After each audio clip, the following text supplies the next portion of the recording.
Memphis is the home of the blues, rock and roll, and Earle Farrell. From the Collierville Square to the mighty Mississippi, the Earle Farrell for Memphis show is all about good things that happen across the Bluff City and the people who make Memphis cool. The Earle Farrell for Memphis show is made possible by our title sponsor, Southern Security Federal Credit Union. By Dive Shop and Dive Ventures nationwide. Jim Harris Chevrolet with George Gully. For Memphis Magazine. The Live at the Garden Concert Series. And the Orpheum Theater Group Memphis. And by Mitch Wright Plumbing, Heating, and Air Conditioning, family owned and operated for more than 40 years. And brought to you by High-Low Commercial Services.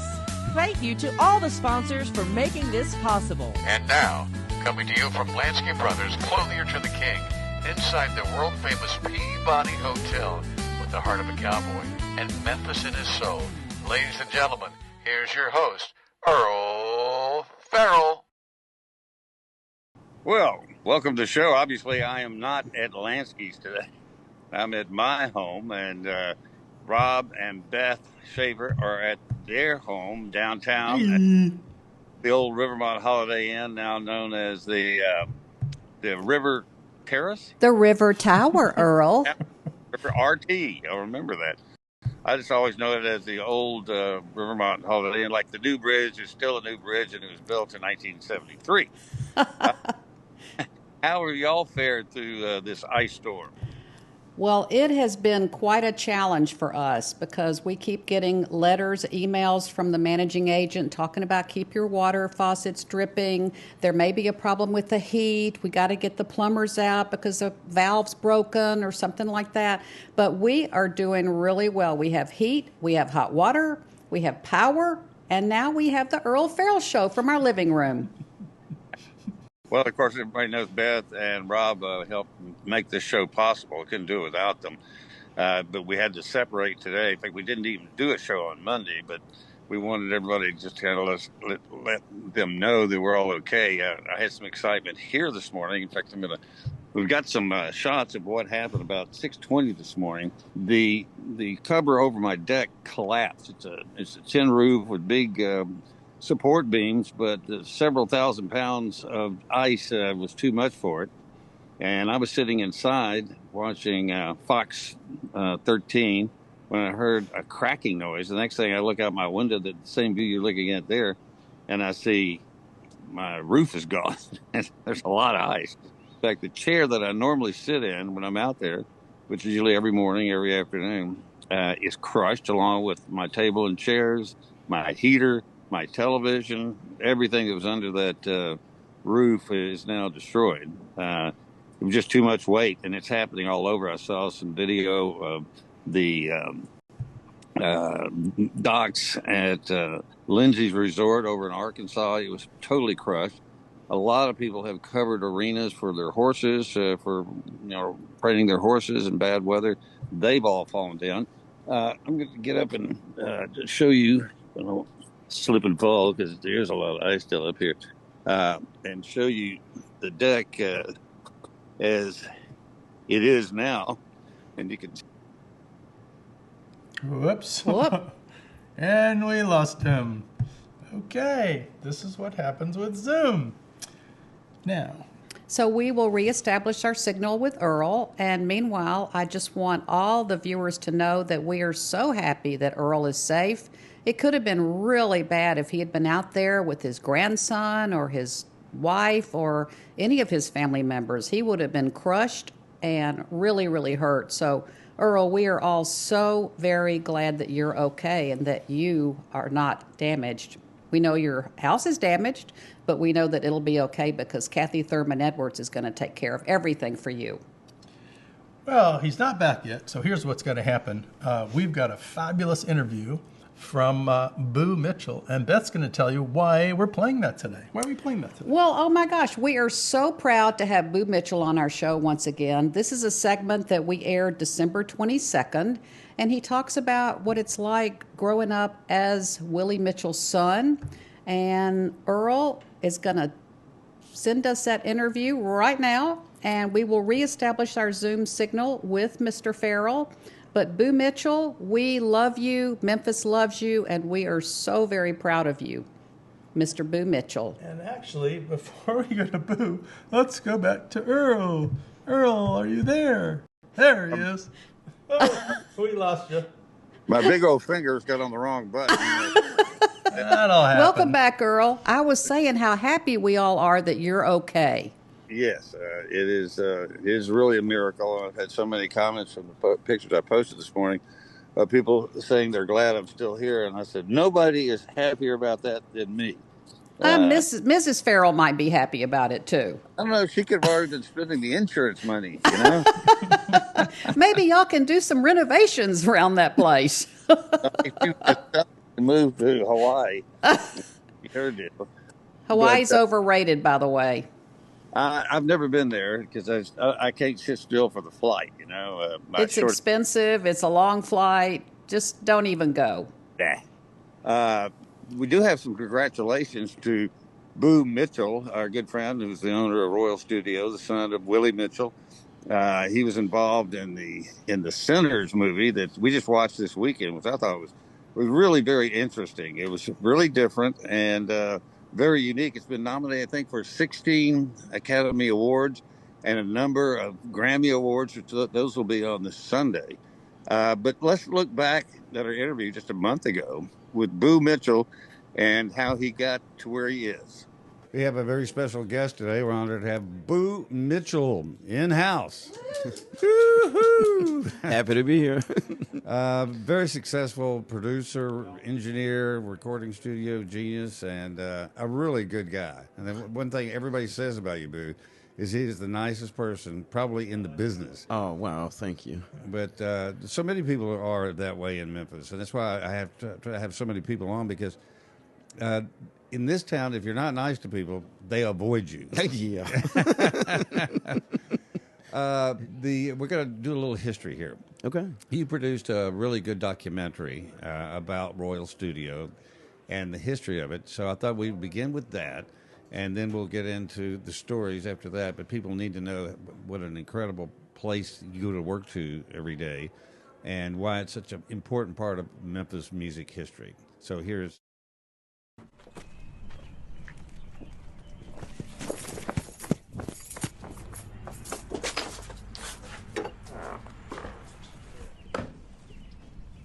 Oh, Boo. It's Pyramix. Pyramix? Y'all come on in.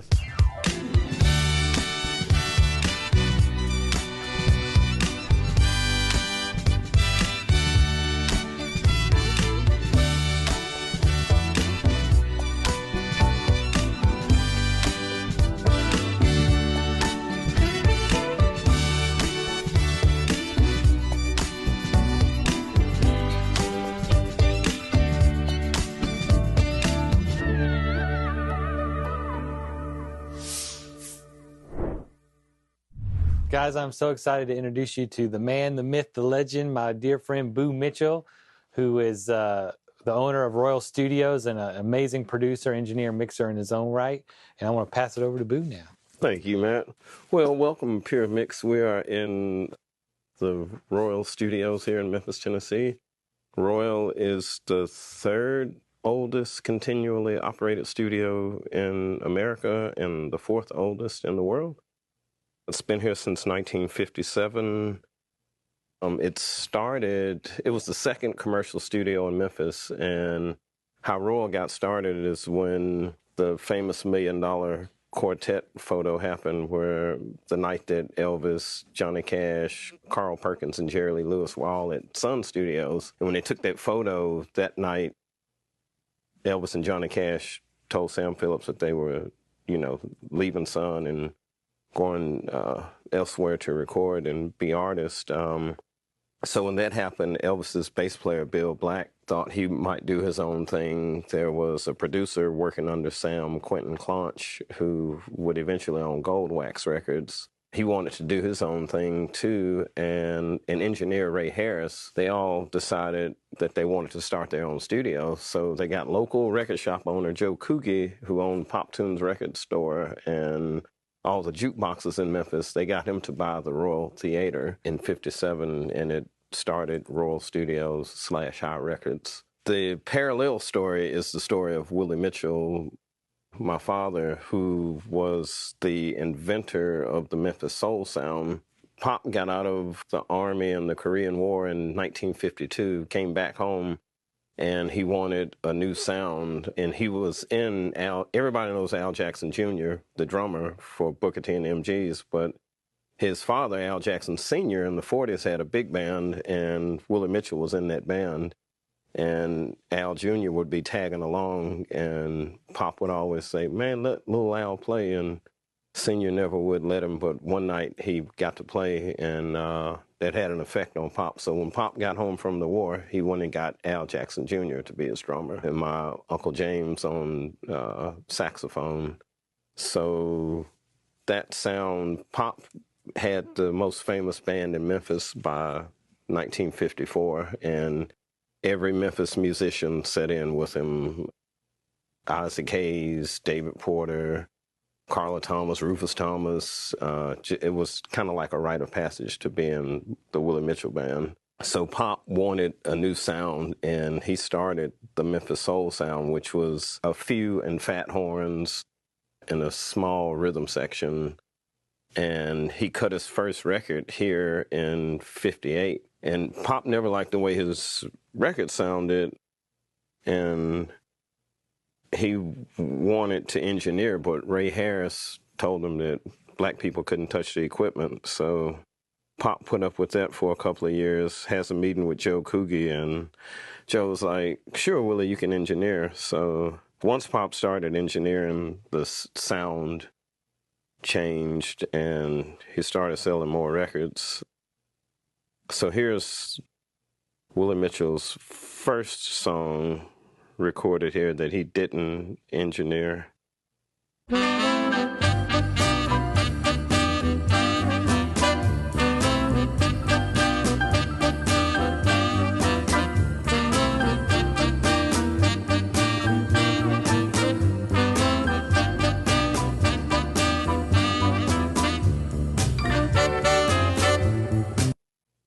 So that song was called The Crawl, and then the first song that Willie Mitchell engineered was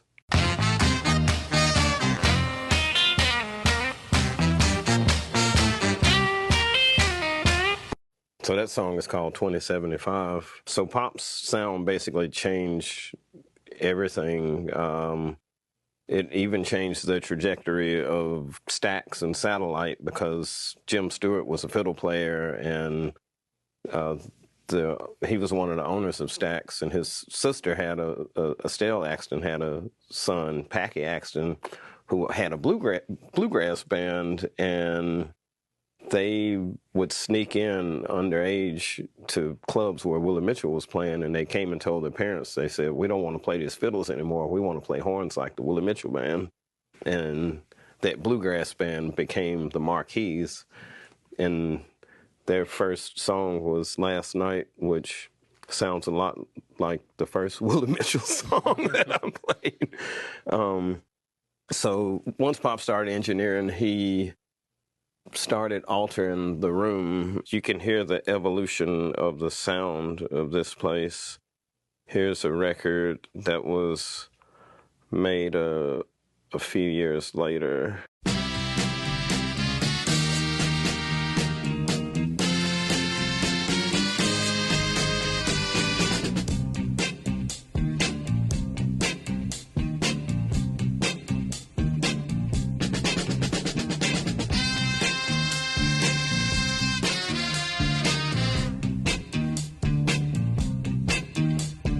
So that record is called 30-60-90, and that's about 1967. 1968, Pop discovered Al Green and brought him to Memphis and started working on music with him. And they cut one record, Al Green's Blues was the first record they recorded. Didn't really sell anything, so they tried again. 1970 rolls around, and a lot of pivotal things happened. Pop had enough money to buy out the engineer, Ray Harris, that told him that he couldn't touch the equipment. Pop told, like, Ray was gathering his things to leave, and Pop goes, I learned a lot from you, Ray. And Ray was like, what's that, Hoss? And Pop goes, never cut a record like you cut it. So Pop became an equal owner of High Records and Royal Studios. And then Joe Coogee passed away in 1970 as well. And in his will, he instructed the other owners that he wanted Willie Mitchell to have complete artistic control and to be the vice president of the company. So that's when Pop kind of perfected the room. He had a engineer wizard. It was like James Bond's Q, named Bill Cantrell, that was one of the owners. And Bill probably built most of the recording studios in Memphis in the 60s. But Pop would tell him what he wanted, and Bill would make it happen. So this is when the room got all decked in fiberglass insulation and burlap. And my aunt tells the story of Pop for about 6 months. He would walk around hitting the snare drum. It's like, it ain't right, it ain't right. And finally he got it right. And the first song recorded with the perfected Willie Mitchell configuration was this one.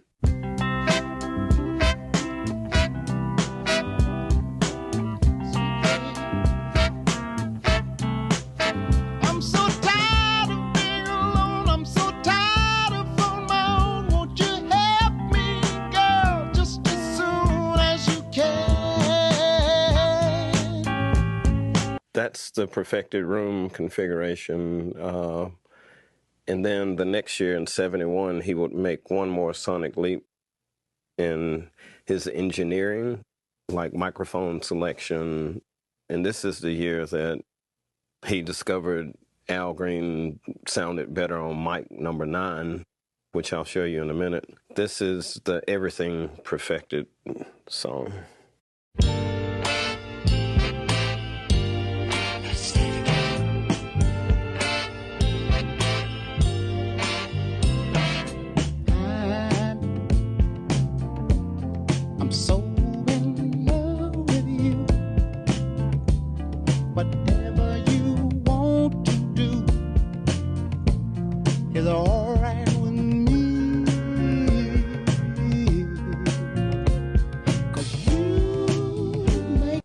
That was Let's Stay Together, recorded in 71, went number 1 on the Billboard Hot 100 charts in 72. And yeah, I think it dethroned American Pie, was the longest number 1 record at the time. This is the famous microphone number 9. It's a RCA 77DX, and it does sound better than the other ones. I don't know. These things were all handmade around 1950, and whoever made this must have had a good night the night before, because it clearly sounds better than the rest of them. But every Al Green hit was sang on this, from Let's Stay Together, Love and Happiness, Still in Love with You, How Can You Mend a Broken Heart, For the Good Times, all of them. Amazing. Wow. I bet every time you look at that, though, you sit there and go, it's hard to believe that's part of your heritage. Actually, the first time I've seen that video, but... Really? Because you're never home. But it looks cool. It looks great. And I was very impressed with the sound. And I asked Rob, I said, God, that sounds so good. Is he just holding it up to... And he said he's got a clip-on mic. But it sounded great. I know. You can hear the crazy thing about the sound that Pop created. It's like you can hear it on the cell phone. You can hear it like it's, you don't need any fancy equipment. It's pretty obvious. I grew up in West Texas, not exactly the birthplace of R&B. But in those days, top 40 records stations played everything. Whatever's on the top charts, they played it. And so when I first started hearing B.B. King and Albert King and Al Green, and I'm going, that's what I like. Wow. And then I went to Texas Tech my freshman year in 1970, and everybody was playing, Booker T and the MGs, Green Onions, Time is Tight.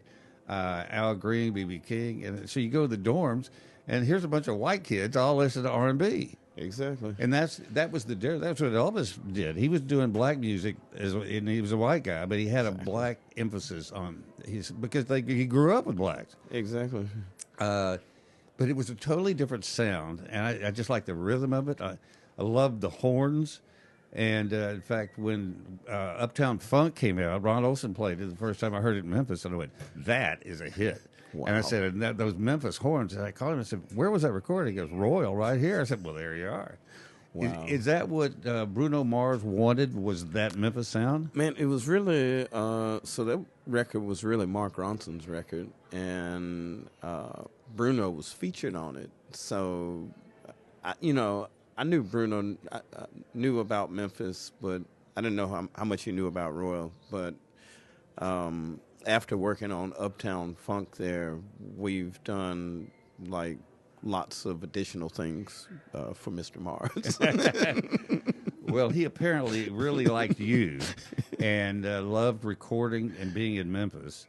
And then since then, you have a hit like that, everybody wants to say, I got to get in line. And ever since we moved downtown to Lansky, I said, I want to get Boo on the show.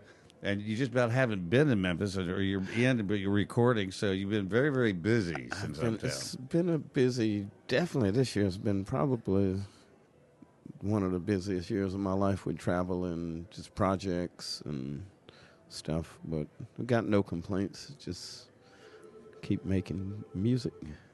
Did you first get into music when your dad Willie Mitchell did you grow up hanging around the studio? Oh yeah, I had a very I guess abnormal childhood that I didn't realize was where you were abnormal until I got older, because it was just when you don't, if that's all it'd be like Temptations at the House, Al Green, Doobie Brothers, just around all these amazing people. Those are just your dad's business people and friends. Yeah, Pop would take. Do you remember Morrison's Cafeteria? We had the Morrisons. Someone's in the kitchen at Morrison's cooking the food like home. So when the Doobies would come to town, I was always glad to see them. I was like, oh, those dudes with the bell bottoms and long hair. We're going to Morrison's. Going to eat out tonight. Well, and you mentioned the Morrisons. The Morrisons were on a number of Al Green's, the Morris family. I know he's talking about the restaurant, but it reminded me also that the Morrises who we had on at Graceland during Elvis Week did backup for a lot of Al Green songs. Oh, that was the Rhodes Chalmers and Rhodes, the Rhodes sisters. Yes, yeah. And in fact, they've been at the Memphis Music Awards here. Oh my God, they are so amazing. But there's so many people that have come through there and touched there. And you just look at Johnny Cash of the $1 Million Quartet and think of just the incredible talent that has been through it. And what I think is also interesting is, well, you were doing great stuff at Royal. They were doing great stuff at Sun Records, at Stax, American, all these people. And I think somebody ought to do a film on a timeline thing. It says just cutting from one studio to the next. Oh, my God, yeah. It was amazing. And a lot of the musicians were going from studio to studio. So Willie Mitchell started this sound, and his first a lot of his first band and rhythm section got kind of jacked by Stax Records. When Stax finally opened his studio, Willie Mitchell's band was like the house band. Well, Booker T and the MGs were the house band at Stax, right? Well, before Booker T. So Booker was in high school back in 58 and 59. This was like 60 and 60. Okay. Yeah, 1960, it was Louis Steinberg, Al Jackson Jr. Eventually, Booker came and became, it was probably around 62, though. But Pop had to find another bass player, so he got Leroy Hodges, who was 17 at the time. And then Pop's first guitar player was Reggie Young, who also played for Bill Black. But when Chips Moman opened American Studios, he lost Reggie Young to American. So Leroy Hodges had a brother, Teeny. Teeny Hodges was probably 16 or 17, started playing with the Willie Mitchell Band. Wow. And eventually Charles Hodges was the last brother. I think that was around 67. And so that's really where the high rhythm section comes from. The Hodges brothers, the band that's playing on all the Al Green and Ann Peoples records, they, Pop kept losing people. So it was like the portal now in college football, man. I'm out of here. They go to the highest bidder. Yeah. The whole history of Memphis music, they call it the birthplace of the blues. It might have been the birth of it, but it really was R&B that made an impression on the world. Well, Elvis and then R&B, because they were all kind of happening at the same time.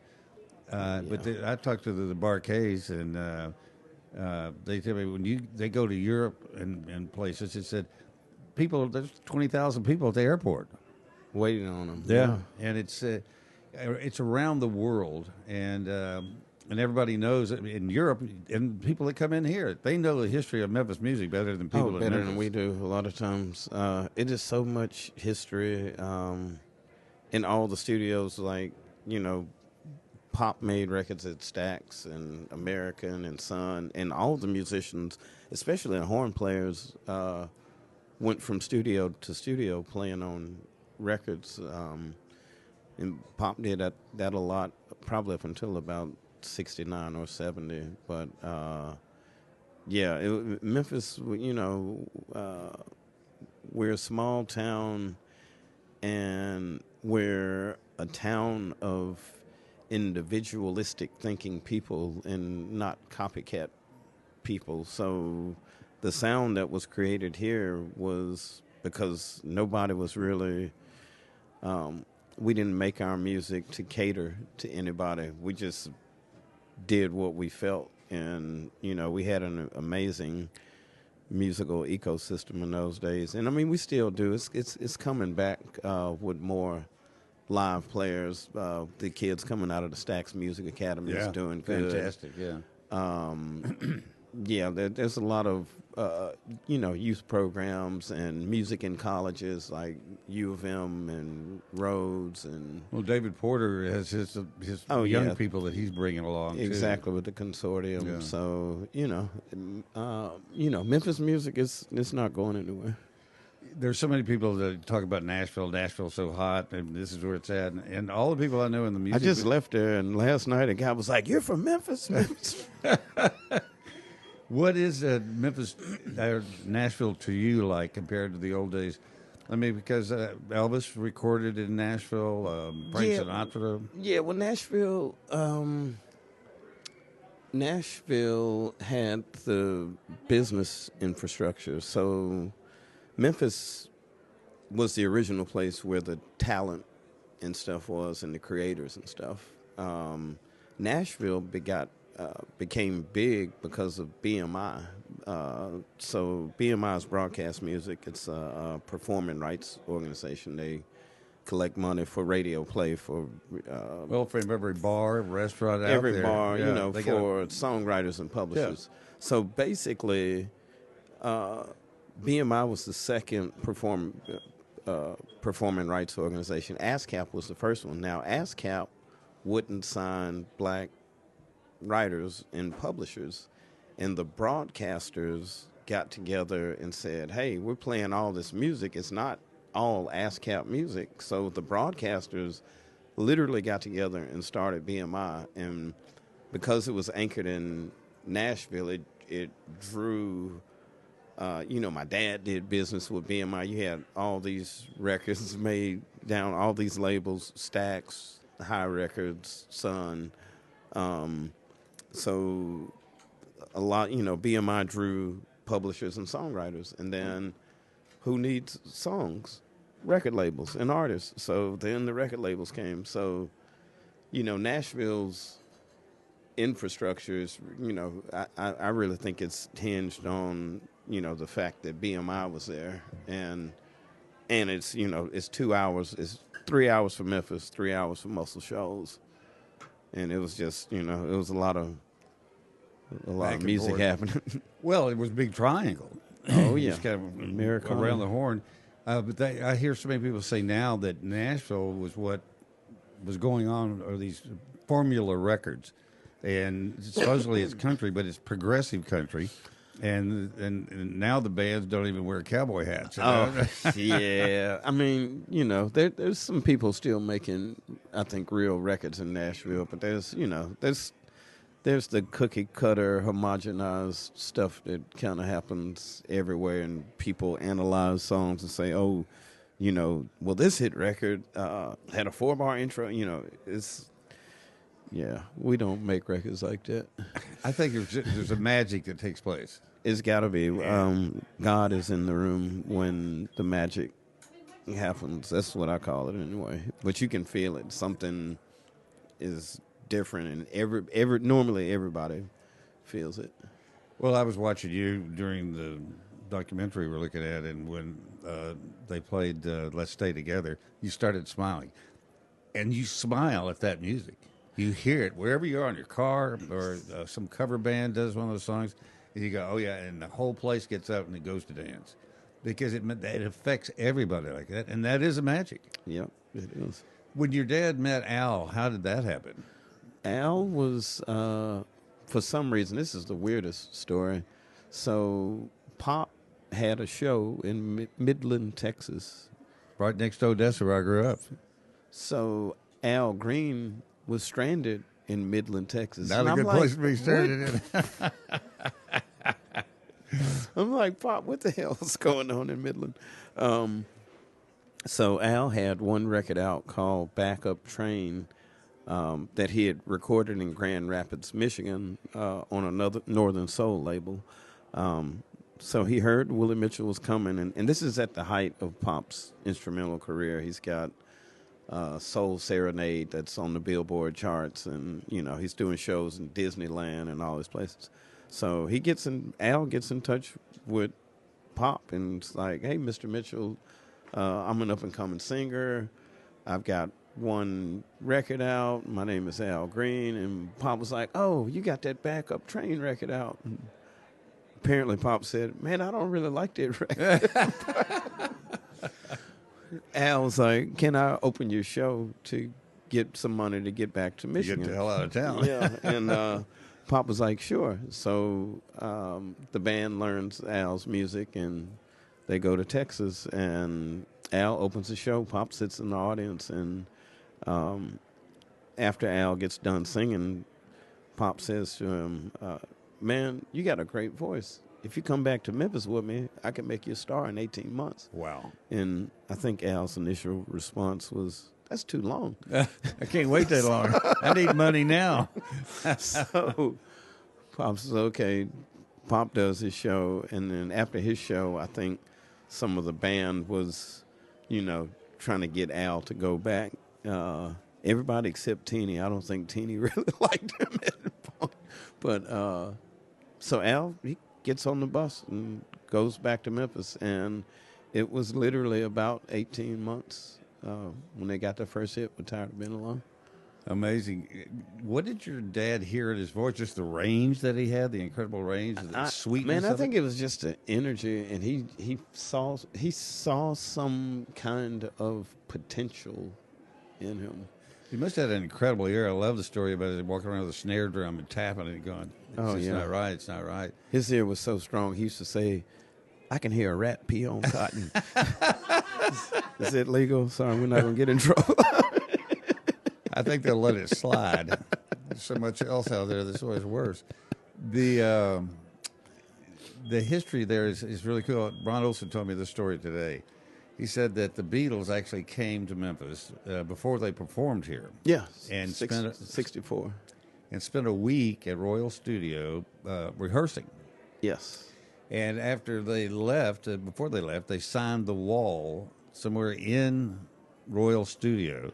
Is that true? Yes. So the Beatles rehearsed in 1964 on their first North American tour because the Bill Black Combo was their opening act. And they did sign the wall in the green hallway where the gold records are. And when Pop was getting the place painted in the late 80s, I think I was about 17, Pop says to me, "Hey, Boo, go tell that old man don't paint over them boys' signatures." And them boys was The Beatles, right? all 4 of them, yeah. And it was too late. So, I mean, another thing happened when the Beatles rehearsed too.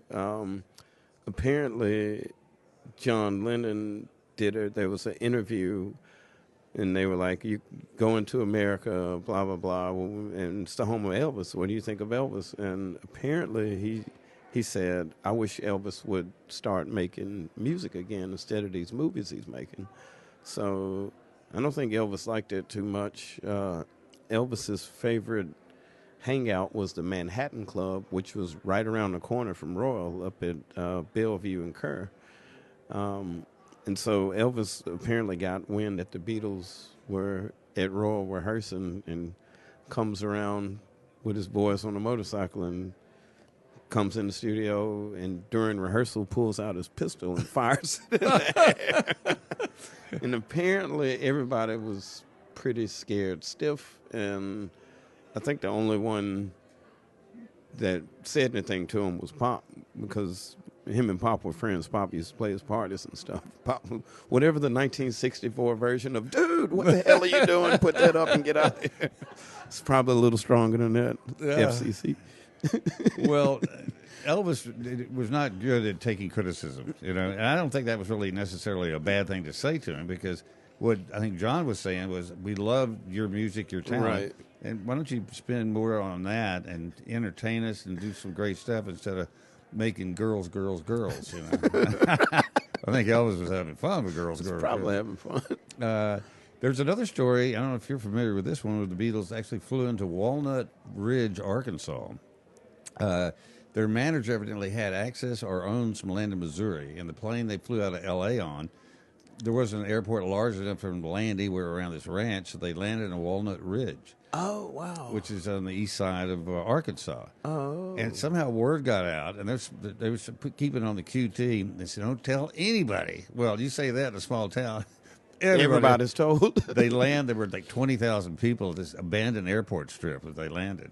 They go to Missouri, and I've seen video of them there. And every year, Walnut Ridge has a big celebration on the anniversary of them landing in Walnut Ridge. Wow. So there's a lot more about the Beatles in Memphis in this area, including their appearance here, where that was the last live show they did because somebody popped off a cherry bomb in there. Yep. They probably thought it was Elvis. Might have been. Where was Elvis? Come to think. Where's Elvis? Is he around here? What was...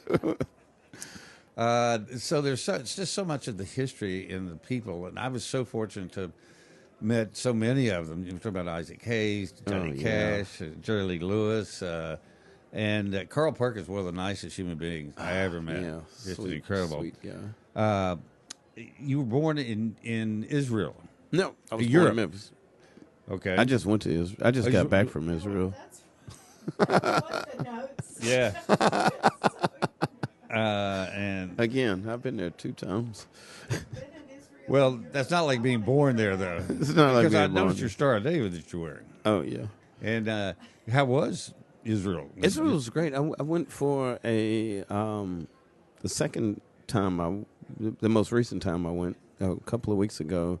They have a showcase festival for Israeli artists. So the people at the festival, they bring tour operators, producers, and just, festival people from, God, it's probably from 40 countries to hear Israeli talent. And I went to check out the music scene and really saw some amazing talent that's coming to America, coming to Memphis to work with me in February, actually. Great. Some of the artists you worked with, Bobby Blue Bland. Yes. I was fortunate enough to record his last recording, actually. Yeah. In fact, he was living right in the same neighborhood as Ron Olson. He goes, "Oh, really? Bobby Blue Bland lives there." I said, "You're kidding." Wow. Keith Richards. Yes. Did you know him here, or did you? I met Keith here in '87. Actually, he cut an album with Steve Jordan's solo. It may be his first solo album called Talk Is Cheap. And he wanted Pop to put some horns or something, and then that turned into him being here for about a week. He stayed at the Peabody, too. If you're somebody, you stay at the Peabody. Okay. Not the old Holiday Inn on Summer. Justin Timberlake. Justin Timberlake, I got to Memphis Music Hall of Fame. I can't remember what year it was. It may have been 2017. But Justin was inducted. Sam Moore was inducted. The legendary High Rhythm Section was inducted. It was a lot. It was like an amazing year. And, Justin's people, Jimmy Fallon was here, and Justin Timberlake's people were like, okay, he's going to get this award. He's not singing. And I was like, okay, I got it. And so I'd say to John Doyle, I'm like, okay, I'm going to put Sam Moore last on the show, and if anybody can get Justin up, it's going to be Sam. So Justin gives this amazing speech, the most pro-Memphis speech I've ever heard. I mean, it was just like a tearjerker. And he gets off stage. Sam Moore comes up and is doing his thing. And so me and Sam are on the same wavelength. I'm easing at Justin's table, and everybody in the place is standing up. So I ease up right beside Justin. I was like, hey, man, after that speech, you need to get up there on stage. And as I was saying that, Sam, Justin, get your butt up here. And it's like, and on stage we go. So they've got pictures of me getting Justin on stage. And then once we got him on stage, he didn't want to get off. So there's a picture of me, Justin, and Sam, and we're in a huddle. We're literally going, all right, what's the next song? Anybody know the words to this one? You got Steve Jordan on drums, who is John Mayer's producer and the current drummer for the Rolling Stones. Wow. Every year at those, though, it is amazing. The backup band is just incredible. It was this year. I think that maybe I was producing those back then. I think I produced one more after that, and then you got busy. I got busy. Well, the reason you got busy was you came up with a huge hit and produced it there, Uptown Funk. And we're going to talk about that. We're going to take a break, hear from our sponsors, and then come back and hear more stories, including how that all happened with Bruno Mars. So stay with us. We'll be right back. Hi, this is Dawn Grader, President and CEO of Southern Security Federal Credit Union at our new headquarters here in Collierville, Tennessee, off by Hillier Road. We are the proud presenting sponsor of the Earle Farrell For Memphis show and are looking forward to a great 2026 where some of the shows will be hosted from our new headquarters location here in Collierville. Hello, Memphis Mid-South. And first, I'd like to thank you for visiting with Earle Farrell Memphis today, and we want to support him just like you do. I'm George Gully, one of the sales managers at Jim Carrey Chevrolet. We've been in business here in Memphis for over 75 years. I've been associated with the company for almost 25, and I'll help you find the right car, truck, or SUV here at not only our Chevy store, but also Buick, GMC, Nissan, Subaru. We can help you find that right car. Keep watching Earle and come see me. Thanks so much. Hello, Matt Dabney with Hilo Commercial Services. We sponsor the Earle Farrell for Memphis show. They concentrate on positive things, and that's what we do also. Hi, I'm Mitch Wright. And I'm his son, Mickey. And we're the owners of Mitch Wright Plumbing, Heating, and Air. And proud sponsors of the Earle Farrell for Memphis show. We're thankful to be part of the Memphis community. We've been in business for 42 years, taking care of people and loving the people of the Mid-South. Hi, this is Randy Wright from the Dive Shop and Dive Ventures in Memphis. We've been in Memphis over 64 years teaching people to dive, snorkel, and swim. We'd love to have you come join us and have some fun. We're also a part of the Dive Ventures group with 18 locations across the country, stretched from Phoenix to Vienna, Virginia. Please give us a call. We'll be able to take care of you at 999 South Yates in Memphis, or call us at 901-763-DIVE. Hi, I'm Brett Batterson, President and CEO of the Orpheum Theater Group in downtown Memphis. We are so pleased with our partnership with the Earle Farrell Show and very happy that he is broadcasting live from Lansky's at the historic Peabody Hotel. We're all here to make Memphis better. And welcome back to the frigid South. We're broadcasting, at least I am, from the home. We're zooming in to Rob and Beth. They're downtown. And Rob and Beth, just to talk a little bit more about what it's like downtown. I mean, people are still being encouraged not to get out on the streets unless you absolutely have to. But what is it like downtown? It's cold, Earl, and the streets are slick, and there's ice on top of the snow, and Rob and I haven't been out in, feels like about 3 weeks. I think it's more like 5 days. We went out to the store on Thursday, haven't been out since. Rob, actually, the trash compactor got backed up because there's a problem. I think one of the people didn't show up. He was supposed to empty it anyway. Rob had to go outside to take our trash outside. I had to walk 15 feet from the back door to the trash, and it was treacherous. Yep. First I thought, oh, I'll dig my feet in. It's like, no, I'm not digging my feet in. It's ice. So I'm just going, Well, I used to have cleats that I would put on my shoes when we lived in New York City and had to walk our dog, and I gave those away. I'm not going to need these when I move to Memphis. It never ices down there. Well, live and learn, Earl. Well, it is. It's been an amazing 5 or 6 days now, and I understand there's a chance for more snow Friday and Saturday, although it's at 10 and 15%. We don't need any more.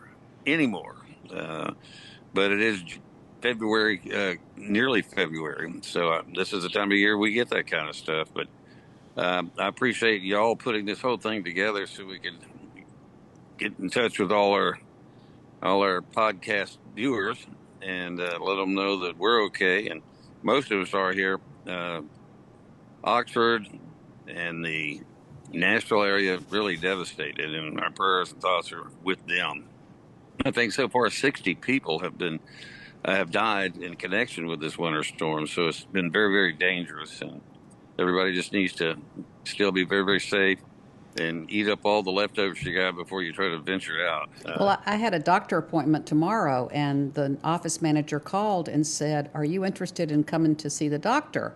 I said, "Not really." I said, "How many people have you talked to?" She said she's called over 30 people, and only one person wanted to venture out. So we're all shut-ins, and it's getting a little cuckoo. But what? But we're managing okay. I'm so blessed. We have heat, hot water, electricity, so we feel very lucky. And Earl, we are so glad that you were not hurt when your roof collapsed. Yes, I was. I think the good Lord was definitely looking after me as He has done for 75 years. I should have been gone so many times. So I feel like He's got something else for me to do, and hopefully it has something to do with the show, that we entertain and inform people and stay positive about Memphis, and we're going to continue that. And hopefully we'll all be together at Lansky's at the Peabody on Monday, because I got to get out of here. This is getting yeah. As Wythe Chandler used to say, "I love this city."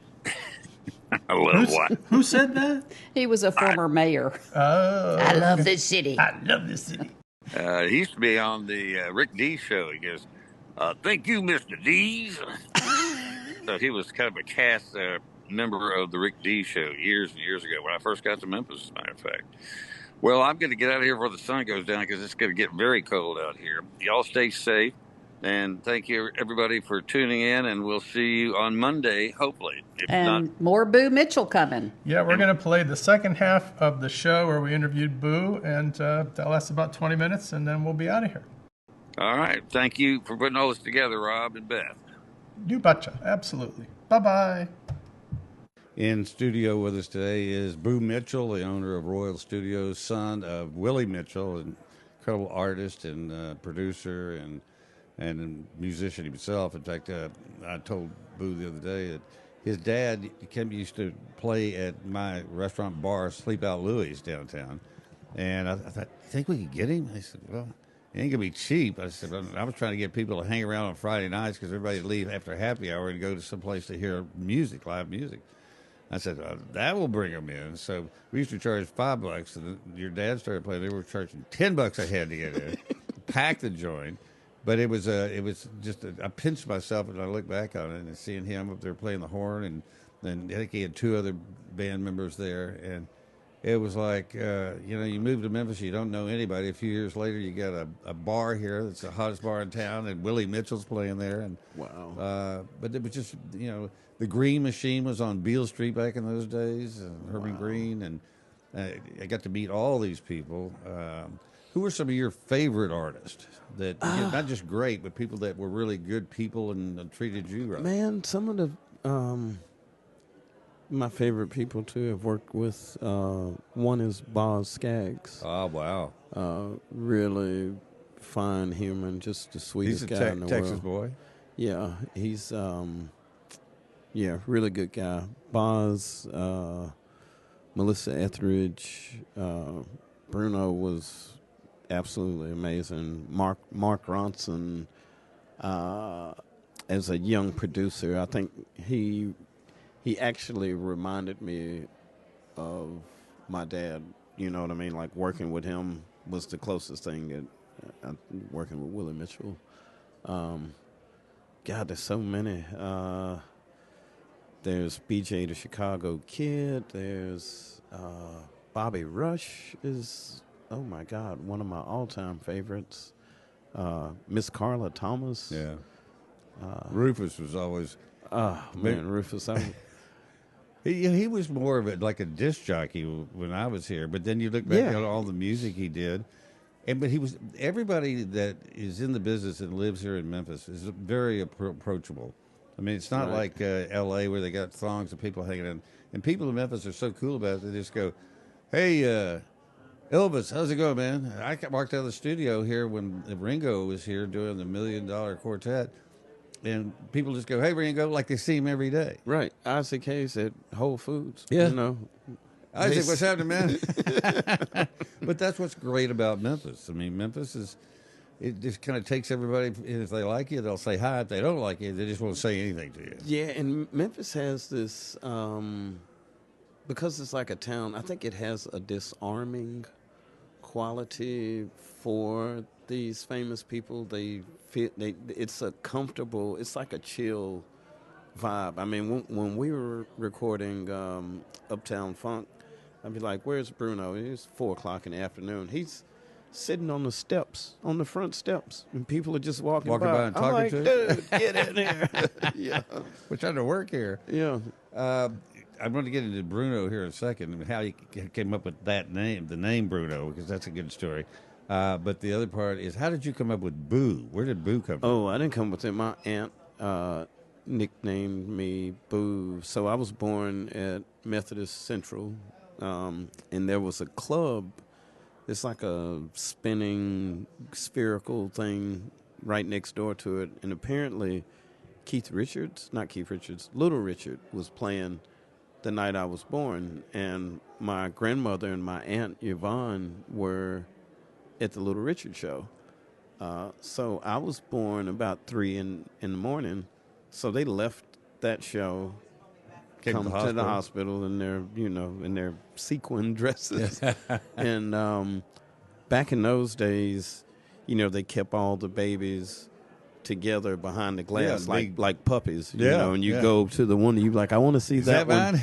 That one's ugly. That can't be mine. So apparently my aunt Yvonne says that when she walked to the window, that as she approached the window, all the babies were asleep. And when she got to the window, she said, "I woke up and started crying and woke all the babies up." So she said I was leading my Boo-hoo orchestra. So oh, wow. Great story. I've been Boo as long as I've been Lawrence. Uptown Funk, the first time I heard it, Ron Olson played it on FM 100. And as soon as I heard the horns chime in, it's after like the first part of this, and then it just popped, and the horns just had that real quick pop. Oh, like yeah. on your dad's stuff. Oh, yeah. And I said, that is a hit. I didn't know it was Bruno. I didn't know it was recorded here. Oh, yeah. They wrote half of it at Royal, actually. And in that Beatles, that hallway where the Beatles signatures. It's still there. You just can't see it. It's a very famous Maybe I room. should write a song in there. We should. There's a song there. I mean, the Beatles were here. But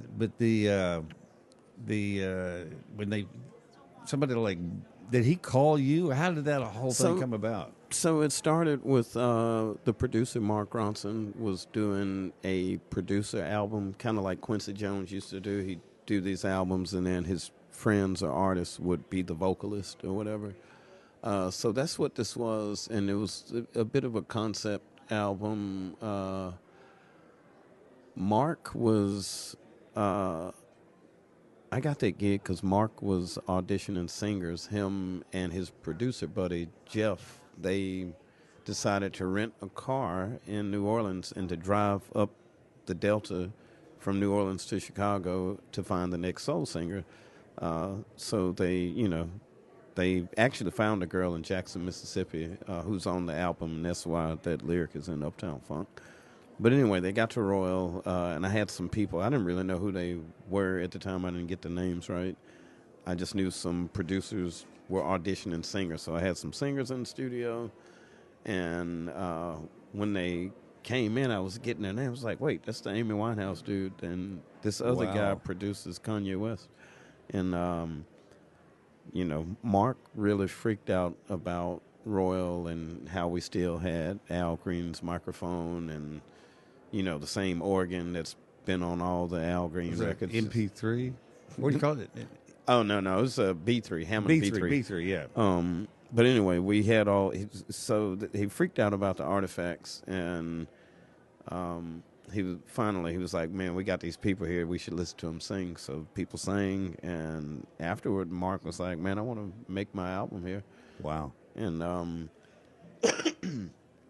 I was like, okay. I gave him a card, and a very British-speaking woman called about a couple of days later. Hello, is that Boo? This is Nicola. I'm like, yeah.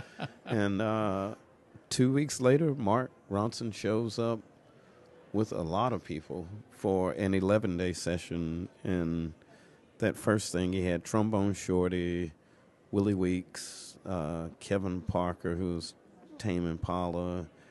He had Steve Jordan, two of the Dap Kings, a Pulitzer Prize-winning author, Michael Chabon, that writes all the new Star Trek episodes. And I was like, okay, this is interesting. And he says to me... Did you have a spectator section in the studio? Man, it was just like, I was calling people. I was like, dude, I don't know what's going on, but everybody's at my studio. Yeah. And they're all famous. I'm like, I don't know, no records are being made anywhere. So anyway, during that session, Mark casually says, he's like, man, I got a song I want Bruno to come and sing. And I was like, okay. And he plays me the demo to Uptown Funk. And I think they had like maybe a piece of the verse and a piece of a chorus or something. And I was like, that sounds like that's going to be cool. So a few months later, he shows back up with Bruno in tow. And they were really, we had Bruno for 3 days. And the first 2 days, the first day, they were really going through the structure of the song first couple of days, and we were recording, the music, how many how many verses and what happens here and what happens there. So once they got the structure,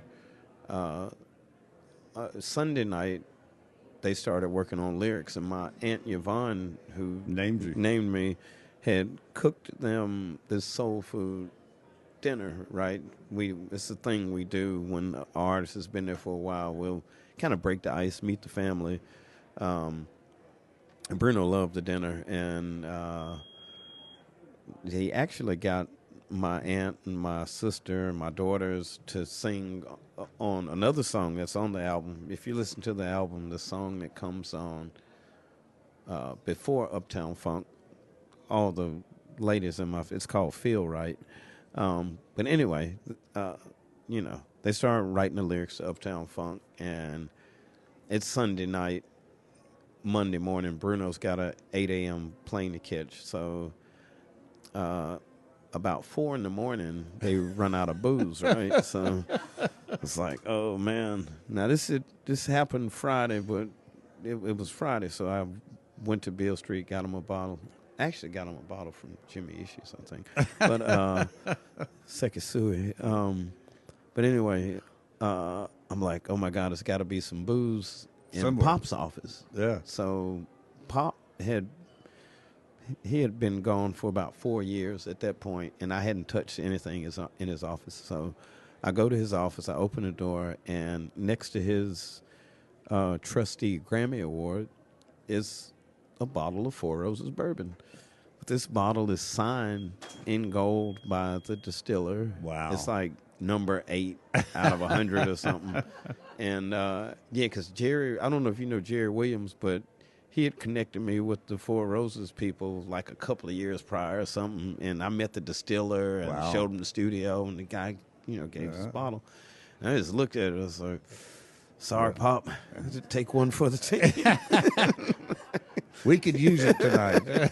So I get the bottle, and Bruno just happened to be the first dude I got to, and he was in that green hallway and had his cup up on the tape ledge, and he was like, yeah, fill my cup, put some liquor in it.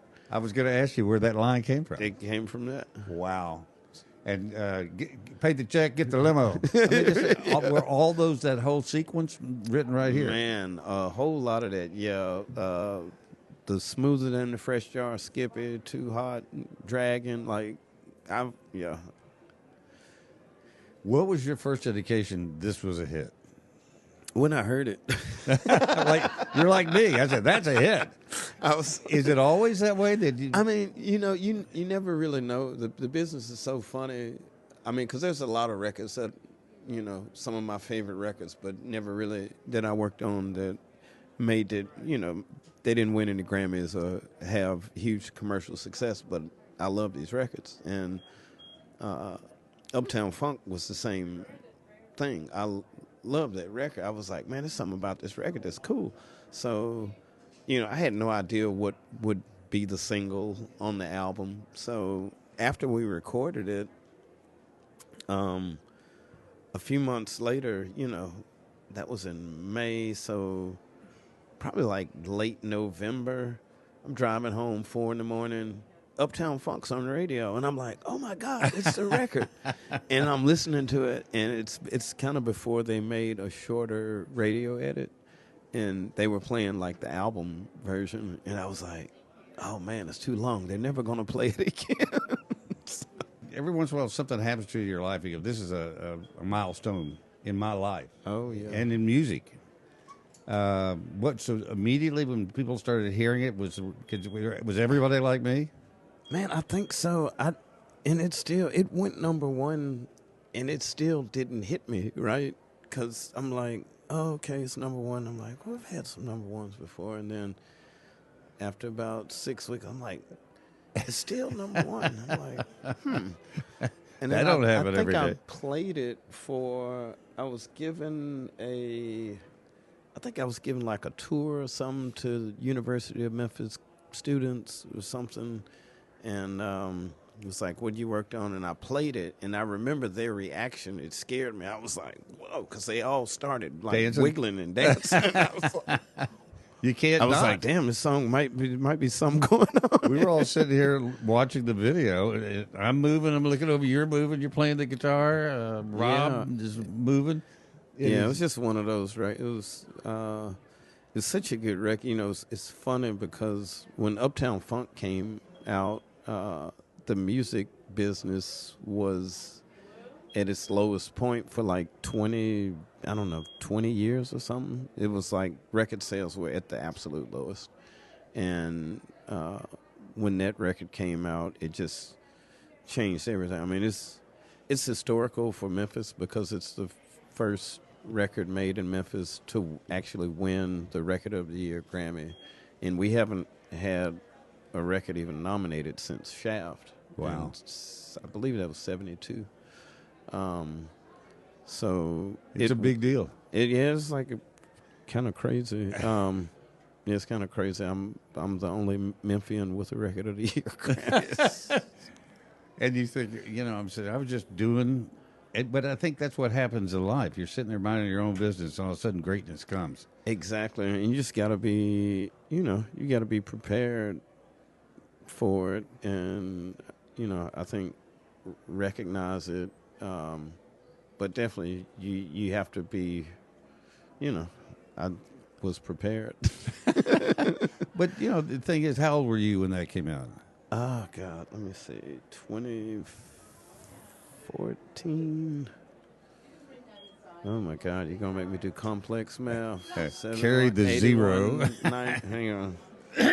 81, 91, 2001, 11. I was like 40 something. But you, 47. well, I mean, you weren't some young kid that had all this acclaim and No, I was in my 40s and. And it wasn't like you'd never been around great artists before, so you had that. Because there's always been this calmness about you, but there never was an ego thing or now I'm great. It's like you said, I did that, now I'm going to do some other stuff. That's what people, it's funny because Uptown Funk, did the Grammys and all the stuff, and people were like, well, how do you feel like since you've won a Grammy?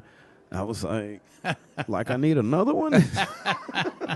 Maybe a couple more. I feel more. like I got to work extra hard now.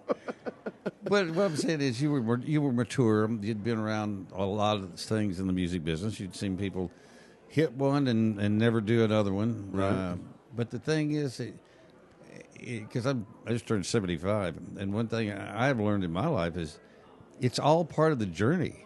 It's how you react to the good stuff and the bad stuff. Exactly. And as you go along, you go, what is next? And so my question to you is, what are you working on now? Because I know you're very busy. Let me see. Well, we did the Sinners soundtrack. That's been getting a lot of acclaim. I think it's nominated for 5 Grammys. Wow. Maybe 6. That'd fill your quota. Right. Fill everybody's quota. So just finished that. I've been working on some music stuff with the High Rhythm section and Carla Thomas. Wow. Up and coming artist Lena Beach, Rhodes College graduate. She's got some amazing music. I've been working on some stuff with Morgan Freeman because he has this he has a show called the Symphonic Blues where he pairs traditional Delta blues with symphonic music, and it's like a whole stage. Wow. There's a tour. They've done like 25 shows this year, but we're actually working on an album with that same concept. And what else? What else I you think got that's going? it for Anything going? January. Anything going?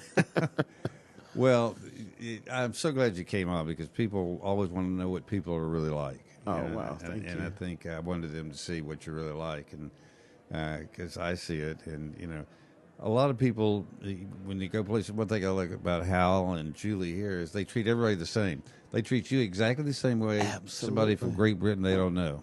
Absolutely. And you're also very cordial and polite to everybody that comes up and says hi to you. You appreciate that. I mean, wow, thank you. It's if I wasn't, my grandmother would slap me from outer space. Elvis was that way. He would stop and sign autographs, and he wouldn't just say Elvis Presley. He would say, "Great meeting at the gates of Graceland." Wow. And I love that pretty sweater you had on that day. And he would do that to everybody, which is why he got the trike bike, because he didn't have to keep his hands on the throttle, and he could sign autographs and still sit down, not have to lean back and forth. Right. And I think hospitality is a great thing about Memphis. Your grandmother taught you how to be right with people. Exactly. And not put up with people who aren't right. Exactly. Just the Memphis way. This is important. Well, I do appreciate you coming in and spending some time with us, and wish you much success on the future projects. But, talent always rises. Wow. You cannot stop it. Earl, I appreciate you having me. You're a Memphis legend, so just to be here is a huge honor for me. Thank you. We'll do it again. We congratulate you on your new Grammys, okay? Our fingers crossed. All right. Oh man, Boo Mitchell.